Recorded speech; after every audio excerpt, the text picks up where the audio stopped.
On August 27, 2021, the city of Kunming, China, used 4.6 metric tons of explosives across 85,000 detonation points to bring down 15 unfinished towers. 14 collapsed in the first 45 seconds. The 15th refused to fall. Workers came back 3 days later and brought it down manually. A woman in the crowd told a reporter, "This is the most exciting moment. I have never seen buildings blown up before." But this demolition wasn't for fun. In 2016, Xi Jinping said houses are for living, not for speculation. By 2020, the central bank capped developer leverage with the 3 red lines policy. Evergrande breached all 3. Country Garden followed. The entire major developer ecosystem went insolvent. That was the deflation lever. Cut off credit, cull the expectation of appreciation, and watch prices fall. The demolitions were the opposite lever. China overbuilt so severely that there are roughly 50 million vacant units and an estimated 20 million unfinished ones sitting in a shadow pipeline. Once prices started falling, that overhang threatened to turn deflation into collapse.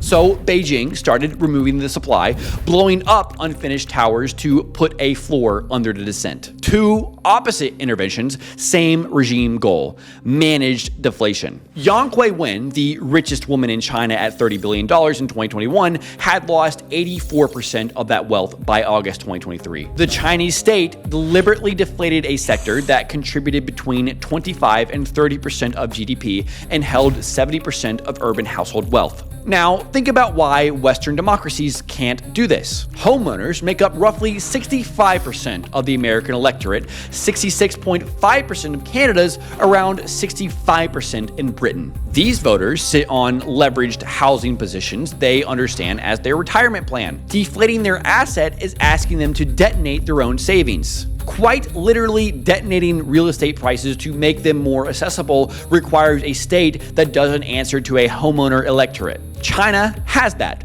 The West does not.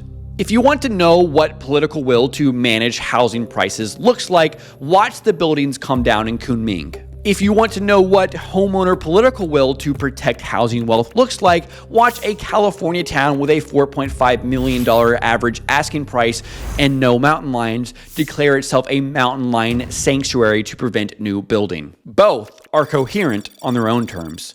The difference is who gets to set the agenda.